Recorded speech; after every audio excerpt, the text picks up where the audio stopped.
নমস্কার আমার সকল অষ্টম শ্রেণীর ভাই বোনেরা, আশা করি তোমরা সকলেই খুব ভালো আছো। বন্ধুরা, সামনেই তো তোমাদের দ্বিতীয় পর্যায়ক্রমিক মূল্যায়ন, আর তাই তার প্রস্তুতিকে আরও সহজ করে তুলতে নিয়ে চলে এসেছি বন্ধুরা ভূগোল থেকে হাতে গোনা বেশ কয়েকটি বাছাই করা প্রশ্ন, যা করলেই তোমাদের রেজাল্ট আসবে অভূতপূর্ব সাফল্য। তাই ভিডিওটি অবশ্যই শেষ পর্যন্ত দেখবে।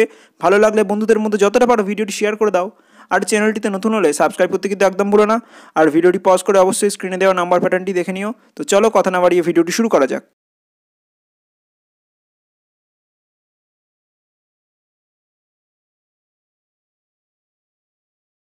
প্রথমে আসি, দেখো বন্ধুরা, নিচের প্রশ্নগুলির উত্তর দাও যার প্রত্যেকটির মান এক। প্রথম প্রশ্ন, কত ডিগ্রি অক্ষাংশ অক্ষ অক্ষাংশ নামে পরিচিত? সঠিক উত্তর 25 ডিগ্রি থেকে 35 ডিগ্রি উত্তর ও দক্ষিণ অক্ষাংশ অক্ষ অক্ষাংশ নামে পরিচিত। পরের প্রশ্ন, 4 o'clock রেন কোন বৃষ্টিপাতকে বলা হয়? সঠিক উত্তর পরিচলন বৃষ্টিপাতকে। এবার আসি পরবর্তী প্রশ্ন, দেখো, কাকে সমুদ্রবায়ু এবং স্থলবায়ুর বৃহৎ সংস্করণ বলা হয়? সঠিক উত্তর মৌসুমী বায়ুকে। পরের প্রশ্ন, ভারতে প্রবাহিত স্থানীয় বায়ুর নাম কি? সঠিক উত্তর লু এবং আঁধি। পরের প্রশ্ন, কোন মেঘকে পেঁজা তুলোর মতো দেখতে? সঠিক উত্তর সিরকিউমুলাস মেঘকে। এবার আসি পরবর্তী প্রশ্ন, দেখো বন্ধুরা, কোন মেঘকে বজ্রমেঘ বলা হয়? সঠিক উত্তর কিউমুলোনিম্বাস মেঘকে। পরের প্রশ্ন, সাধারণত মেঘের জলকণাগুলির ব্যাস কত হয়? সঠিক উত্তর 0.02 মিমি। পরের প্রশ্ন, ক্রান্তীয় ঘূর্ণবাত পূর্ব চীন সাগরে কী নামে পরিচিত? সঠিক উত্তর টাইফুন। এবার আসছি পরবর্তী প্রশ্ন, দেখো বন্ধুরা, অ্যাড্রিয়াটিক সাগরের উপকূলবর্তী অঞ্চলে শীতল বায়ুর নাম কি? সঠিক উত্তর বোড়ো। পরের প্রশ্ন, কোন যন্ত্রের সাহায্যে বৃষ্টিপাত পরিমাপ করা হয়? সঠিক উত্তর রেন গজ। পরের প্রশ্ন, দেখো, স্লিট কি? উত্তর দেখে নেব, জলকণা ও তুষারকণার আংশিক মিশ্রিত রূপই হলো স্লিট। এবার আসি পরবর্তী প্রশ্ন, দেখো বন্ধুরা, উত্তর আমেরিকার প্রধান নদী কি? সঠিক উত্তর মিসিসিপি মিসৌরি। পরের প্রশ্ন, কর্ডিলেরা শব্দের অর্থ কী? সঠিক উত্তর শৃঙ্খল। পরের প্রশ্ন, পৃথিবীর বৃহত্তম মিষ্টি জলের হ্রদ কোনটি? সঠিক উত্তর সুপিরিয়র। এবার আসি বন্ধুরা পরবর্তী প্রশ্ন, দেখো, মার্কিন যুক্তরাষ্ট্রের বৃহত্তম আকরিক লোহার খনির নাম কি? সঠিক উত্তর মেসাবি। পরের প্রশ্ন, পৃথিবীর শ্রেষ্ঠ ময়দা উৎপাদন কেন্দ্রের নাম কি? সঠিক উত্তর বাফেলো। পরের প্রশ্ন, পৃথিবীর রবার রাজধানী কোনটি? উত্তর হলো অ্যাক্রন। এবার আসি বন্ধুরা পরবর্তী প্রশ্ন, দেখো, বৃহৎ মোটর গাড়ি নির্মাণ কেন্দ্রের নাম কি? সঠিক উত্তর ডেট্রয়েট। পরের প্রশ্ন, সিল্ড কথার অর্থ কী? উত্তর হলো শক্ত পাথুরে তরঙ্গায়িত প্রাচীন ভূখণ্ড। পরের প্রশ্ন, পৃথিবীর বৃহত্তম নিকেল খনির নাম কি? সঠিক উত্তর সাডবেরি। এবার আসি বন্ধুরা পরবর্তী প্রশ্ন, দেখো, দক্ষিণ আমেরিকার উচ্চতম পর্বতশৃঙ্গের নাম কি? সঠিক উত্তর আন্দিজ পর্বতের অ্যাকনকাগুয়া। পরের প্রশ্ন, পৃথিবীর বৃহত্তম চিরহরিত অরণ্য কোনটি? উত্তর হলো সেলভা, যাকে পৃথিবীর ফুসফুসও বলা হয়। পরের প্রশ্ন, পম্পাস অঞ্চলের পশুচারণ ক্ষেত্রকে কী বলা হয়? সঠিক উত্তর এস্টেন্সিয়া। এবার আসছি পরবর্তী প্রশ্ন, দেখো বন্ধুরা, কোন নদীর প্রবাহপথে গ্র্যান্ড ক্যানিয়নের সৃষ্টি হয়েছে? সঠিক উত্তর কলোরাডো নদী। পরের প্রশ্ন, দক্ষিণ আমেরিকার কোন শহরকে চিরবসন্তের শহর বলা হয়? সঠিক উত্তর কুইটো। পরের প্রশ্ন, রকি পার্বত্য অঞ্চলে উষ্ণবায়ুর নাম কি? সঠিক উত্তর চিনুক। বন্ধুরা মনে রাখবে, চিনুককে তুষার ভক্ষকও বলা হয়। এবার আসি পরবর্তী প্রশ্ন, দেখো, গুঁড়ি গুঁড়ি বৃষ্টির ব্যাস কত মিমির কম? উত্তর হলো 0.5 মিমির কম। পরের প্রশ্ন, একটি অধঃক্ষেপণের উদাহরণ দাও। সঠিক উত্তর তুষারপাত। পরের প্রশ্ন, যে তাপমাত্রায় বায়ু সম্পৃক্ত হয় তাকে কি বলে? সঠিক উত্তর শিশিরাঙ্ক। এবার আসছি পরবর্তী ভাগে, দেখো, শূন্যস্থান পূরণ করো যার প্রতিটির মান এক। প্রথম প্রশ্ন, বাম্পি ক্লাউড বলা হয় ড্যাশ মেঘকে? সঠিক উত্তর স্ট্র্যাটোকিউমুলাস মেঘকে। পরের প্রশ্ন, কোন নদীর ওপর বিশ্বের বৃহত্তম নদী উপত্যকার পরিকল্পনা গড়ে উঠেছে? সঠিক উত্তর টেনেসি। পরের প্রশ্ন, পৃথিবীতে মোট ড্যাশটি শিল্ড আছে? সঠিক উত্তর 11টি শিল্ড আছে। এবার আসছি পরবর্তী ভাগে, সত্য মিথ্যা নির্বাচন করো যার প্রত্যেকটির মান এক। প্রথম প্রশ্ন, আমাজন নদীর উত্তর দিকে গায়না উচ্চভূমি অবস্থিত, এটি একটি সত্য বিবৃতি। পরের প্রশ্ন, কাঠ উত্তোলনে কানাডা বিশ্বের প্রথম, এটি একটি মিথ্যা বিবৃতি, কারণ কানাডা কাগজ উৎপাদনের ক্ষেত্রে বিশ্বে প্রথম স্থান অধিকার করেছে। পরের প্রশ্ন, পৃথিবীতে শ্রেষ্ঠ গম রপ্তানিকারক দেশ হলো আর্জেন্টিনা, এটি একটি সত্য বিবৃতি। এবার আসি বন্ধুরা পরবর্তী ভাগে, 2 থেকে 3টি বাক্যে উত্তর দাও যার প্রতিটির মান 2। প্রথম প্রশ্ন, কোন বায়ুকে কেন বাণিজ্য বায়ু বলা হয়? উত্তর দেখে নেব, আয়ন বায়ুকে বাণিজ্য বায়ু বলা হয়। আয়ন বায়ুর ইংরেজি নাম ট্রেড উইন্ড, যার আক্ষরিক অর্থ হলো বাণিজ্য বায়ু। আগেকার দিনে পালতোলা জাহাজ আয়ন বায়ুর সাহায্যে নির্দিষ্ট গতিপথে বাণিজ্য সামগ্রী নিয়ে চলাচল করত, তাই এই বায়ুর অপর নাম হলো বাণিজ্য বায়ু। এবার আসি পরবর্তী প্রশ্ন। দেখো বন্ধুরা, পঞ্চহ্রদ বলতে কী বোঝো? উত্তর দেখে নেব। সুপিরিয়র, মিশিগান, হুরন, ইরি ও অন্টারিও এই 5টি হ্রদকে একত্রে পঞ্চহ্রদ বলা হয়। এবার আসি বন্ধুরা পরবর্তী প্রশ্ন। দেখো, পৃথিবীর রুটির ঝুড়ি কাকে ও কেন বলা হয়? উত্তর দেখে নেব। আমেরিকা যুক্তরাষ্ট্রের ডাকোটা রাজ্যে প্রচুর পরিমাণে গম উৎপন্ন হয় বলে এই অঞ্চলকে পৃথিবীর রুটির ঝুড়ি বলা হয়। এই ডাকোটা রাজ্য প্রেইরি তৃণভূমির অন্তর্গত। এবার আসছি পরবর্তী প্রশ্ন। দেখো, কাকে কেন পৃথিবীর কসাইখানা বলা হয়? উত্তর দেখে নেব। মিশিগান হ্রদের তীরে অবস্থিত শিকাগো শহর মাংস উৎপাদন ও সংরক্ষণের কেন্দ্র হিসাবে বিখ্যাত। এই কারণে শিকাগো শহরকে পৃথিবীর কসাইখানা বলা হয়। এবার আসছি পরবর্তী প্রশ্ন। দেখো বন্ধুরা, লা প্লাটা নদী কাকে বলে? উত্তর দেখে নেব। পারানা, প্যারাগুয়ে ও উরুগুয়ে এই 3টি নদীর মিলিত প্রবাহকে লা প্লাটা নদী বলা হয়। লা প্লাটা নদী মোহনা অঞ্চলে রিও ডি লা প্লাটা নামে পরিচিত। এবার আসছি পরবর্তী প্রশ্ন। দেখো বন্ধুরা, বৃষ্টিচ্ছায় অঞ্চল বলতে কী বোঝো? উত্তর দেখে নেব। প্রতিবাদ ঢালে প্রচুর পরিমাণে বৃষ্টিপাত ঘটানোর পর বায়ু যখন পর্বতের অনুবাদ ঢালে গিয়ে পৌঁছায়, অর্থাৎ পর্বতের বিপরীত অংশে গিয়ে পৌঁছায়, তখন সেই বায়ুতে জলীয় বাষ্পের পরিমাণ যথেষ্ট কমে যায়।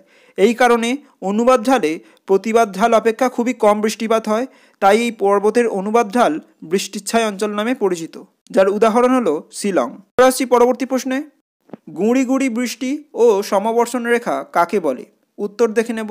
খুব ছোট জলকণা ভূপৃষ্ঠে ঝরে পড়লে তাকে গুঁড়ি গুঁড়ি বৃষ্টি বলা হয়। এছাড়া সমবর্ষণ রেখা কি? পৃথিবীর যেসব জায়গায় বৃষ্টিপাতের গড় পরিমাণ 1 সেই সব স্থানকে মানচিত্রে যে রেখা দ্বারা যুক্ত করা হয় তাকে সমবর্ষণ রেখা বলা হয়। আপেক্ষিক আর্দ্রতা বলতে কী বোঝো? উত্তর দেখে নেব। কোনো নির্দিষ্ট উষ্ণতায় নির্দিষ্ট পরিমাণ বায়ুতে যে পরিমাণ জলীয় বাষ্প আছে এবং সেই উষ্ণতায় ওই বায়ুকে সম্পৃক্ত করার জন্য যে পরিমাণ জলীয় বাষ্পের প্রয়োজন, এই দুয়ের অনুপাতই হলো আপেক্ষিক আর্দ্রতা। এবার আসছি পরবর্তী প্রশ্ন। দেখো বন্ধুরা, গ্র্যান্ড ক্যানিয়ন কি? উত্তর দেখে নেব। কলোরাডো নদীর শুষ্ক প্রবাহপথে গভীর গিরিখাত গ্র্যান্ড ক্যানিয়নের সৃষ্টি হয়েছে। এর দৈর্ঘ্য প্রায় 446 কিলোমিটার। কোনো কোনো অংশে এর গভীরতা 1600 মিটারেরও বেশি। এবার আসছি পরবর্তী প্রশ্ন। দেখো বন্ধুরা, কিউমুলোনিম্বাস মেঘ সম্পর্কে যা জানো লেখো। উত্তর দেখে নেব। এই মেঘ অনেকটা গম্বুজের মতো দেখতে হয়। এই মেঘ সাদা, ধূসর ও কালো রঙের হয়। কিউমুলোনিম্বাস মেঘে বজ্রপাত সহ ভীষণ ঝড় বৃষ্টি হয়, তাই এই মেঘের অপর নাম বজ্রমেঘ। অনেক সময় এই মেঘ থেকে শিলাবৃষ্টি হতে দেখা যায়। এবার আসছি বন্ধুরা পরবর্তী প্রশ্ন। দেখো, ঘূর্ণবাতের চোখ কাকে বলে? উত্তর দেখে নেব। ঘূর্ণবাতের কেন্দ্রে বায়ুর চাপ সবচেয়ে কম থাকে, এই অংশের নাম হয় ঘূর্ণবাতের চোখ। সাধারণত ঘূর্ণবাতের কেন্দ্রে আকাশ পরিষ্কার থাকে এবং শান্ত আবহাওয়া বিরাজ করে। এখানে কোনো প্রকার ঝড় বৃষ্টির সম্ভাবনা দেখা যায় না। এবার আসছি পরবর্তী প্রশ্ন। দেখো বন্ধুরা, দক্ষিণ আমেরিকার নদ নদীর বৈশিষ্ট্য লেখো। উত্তর দেখে নেব। প্রথম বৈশিষ্ট্য, দক্ষিণ আমেরিকার অধিকাংশ নদী দীর্ঘ ও আয়তনে বিশাল হয়। পরের বৈশিষ্ট্য, নদীগুলি বৃষ্টির জল ও বরফ গলা জলে পুষ্ট, তাই চিরপ্রবাহী। পরের বৈশিষ্ট্য, অধিকাংশ নদী আন্দিজ পর্বত থেকে উৎপন্ন হয়েছে এবং অরিনাকো নদী ছাড়া অন্য কোনো নদীর মোহনায় বদ্বীপ সৃষ্টি হয়নি। এবার আসছি পরবর্তী ভাগে 3 থেকে 4টি বাক্যে উত্তর দাও যার প্রত্যেকটির মান 3। প্রথম প্রশ্ন, আমাজন নদীর মোহনায় কোনো বদ্বীপ গঠিত হয়নি কেন? তা তোমাদের লিখতে হবে, যার উত্তর পেয়ে যাবে বন্ধুরা তোমরা তোমাদের পাঠ্য বইয়ের 100 নম্বর পৃষ্ঠায়। পরের প্রশ্ন, ঘূর্ণবাত ও প্রতিপ ঘূর্ণবাতের মধ্যে পার্থক্য উল্লেখ করো। অর্থাৎ ঘূর্ণবাত সম্পর্কে যা জানো এবং প্রতিপ ঘূর্ণবাত সম্পর্কে যা জানো তা দিয়ে একটি পার্থক্য লিখতে হবে বন্ধুরা। এর সঠিক উত্তর রয়েছে তোমাদের পাঠ্য বইয়ের 41 নম্বর পৃষ্ঠায়। পরের প্রশ্ন, মেঘ কিভাবে সৃষ্টি হয়? যার সঠিক উত্তর রয়েছে তোমাদের পাঠ্য বইয়ের 45 নম্বর পৃষ্ঠায়। কিভাবে সূর্যের তাপে জলাশয় থেকে জল শুকিয়ে গিয়ে ওপরে জলীয় বাষ্প হয়ে মেঘে পরিণত হচ্ছে তা তোমাদের বিশদে আলোচনা করতে হবে। পরের প্রশ্ন, চিরহরিৎ বৃক্ষের বনভূমি সেলভা সম্পর্কে আলোচনা করো। এর সঠিক উত্তর রয়েছে তোমাদের পাঠ্য বইয়ের 104 নম্বর পৃষ্ঠায়। পরের প্রশ্ন আসছে, দেখো বন্ধুরা, দক্ষিণ আমেরিকা মহাদেশের জলবায়ু বৈচিত্র্যের যে কোনো 3টি কারণ ব্যাখ্যা করো। যার সঠিক উত্তর রয়েছে তোমাদের পাঠ্য বইয়ের 101 নম্বর পৃষ্ঠায়। পরের প্রশ্ন, কানাডীয় সিল্ট অঞ্চলে অসংখ্য হ্রদ দেখা যায় কেন? যার সঠিক উত্তর রয়েছে তোমাদের পাঠ্য বইয়ের 91 নম্বর পৃষ্ঠায়। এবার আসছি পরবর্তী প্রশ্ন। দেখো বন্ধুরা, চিত্রসহ শৈলক্ষেপ বৃষ্টিপাত বর্ণনা করো। যার সঠিক উত্তর রয়েছে তোমাদের পাঠ্য বইয়ের 47 নম্বর পৃষ্ঠায়। পরের প্রশ্ন, টিকা লেখো অক্ষ অক্ষাংশ, অর্থাৎ অক্ষ অক্ষাংশ সম্পর্কে যা জানো সেই নিয়ে একটি টিকা লিখতে হবে, যার সঠিক উত্তর রয়েছে তোমাদের পাঠ্য বইয়ের 31 নম্বর পৃষ্ঠায়। পরের প্রশ্ন আসছে দেখো বন্ধুরা, টিকা লেখো মৃত্যু উপত্যকা, অর্থাৎ মৃত্যু উপত্যকা সম্পর্কে যা জানো সে বিষয়ে একটি টিকা লিখতে হবে, যার সঠিক উত্তর রয়েছে তোমাদের পাঠ্য বইয়ের 81 নম্বর পৃষ্ঠায়। পরের প্রশ্ন, পম্পাস অঞ্চলকে দক্ষিণ আমেরিকার শস্য ভাণ্ডার বলা হয় কেন, কোন কোন কারণে এটি বলা হয় তা তোমাদের লিখতে হবে, যার সঠিক উত্তর রয়েছে তোমাদের পাঠ্য বইয়ের 106 নম্বর পৃষ্ঠায় বন্ধুরা। এবার আসছি পরবর্তী ভাগে, 4 থেকে 5টি বাক্যে উত্তর দাও যার প্রত্যেকটির মান 5। প্রথম প্রশ্ন, নিয়ত বায়ু কয় প্রকার ও কি কি, যে কোনো একটি নিয়ত বায়ু প্রবাহের বিবরণ দাও, যার সঠিক উত্তর রয়েছে তোমাদের পাঠ্য বইয়ের 34 নম্বর পৃষ্ঠায়। পরের প্রশ্ন, উত্তর আমেরিকার হ্রদ অঞ্চলের অর্থনৈতিক সমৃদ্ধির কারণগুলি লেখো, যার সঠিক উত্তর রয়েছে তোমাদের পাঠ্য বইয়ের 88 নম্বর পৃষ্ঠায়। অর্থাৎ উত্তর আমেরিকার হ্রদ অঞ্চলে যে শিল্প উন্নতির কারণগুলি তোমাদের আলোচনা করতে হবে। এবার আসছি পরবর্তী প্রশ্ন দেখো বন্ধুরা, বৃষ্টিপাত কয় প্রকার ও কী কী, পরিচালন বৃষ্টিপাত সম্পর্কে যা জানো লেখো, যার সঠিক উত্তর রয়েছে পাঠ্য বইয়ের 46 নম্বর পৃষ্ঠায়। অর্থাৎ পরিচালন বৃষ্টিপাত কিভাবে ঘটে, কোন কোন কারণে ঘটে, কোন সময় হয়, কোন অঞ্চলে হয় তা তোমাদের লিখতে হবে। পরের প্রশ্ন, অ্যানাবেটিক ও ক্যাটাবেটিক বায়ু বলতে কী বোঝো এবং সমুদ্রবায়ু ও স্থলবায়ুর মধ্যে পার্থক্য উল্লেখ করো, যার সঠিক উত্তর রয়েছে বন্ধুরা তোমাদের পাঠ্য বইয়ের 39 ও 40 নম্বর পৃষ্ঠায়। এবার আসছি পরবর্তী প্রশ্নে, ছবি এঁকে পৃথিবীর বায়ুচাপ বলয়গুলির সৃষ্টির কারণ ব্যাখ্যা করো, অর্থাৎ পৃথিবীর যে কটি বায়ুচাপ বলা রয়েছে তাদের প্রত্যেকটির চিত্র অঙ্কন করে তাদের সম্পর্কে সংক্ষিপ্ত বিবরণ দেবে, যার সঠিক উত্তর রয়েছে তোমাদের পাঠ্য বইয়ের 30 নম্বর পৃষ্ঠায়।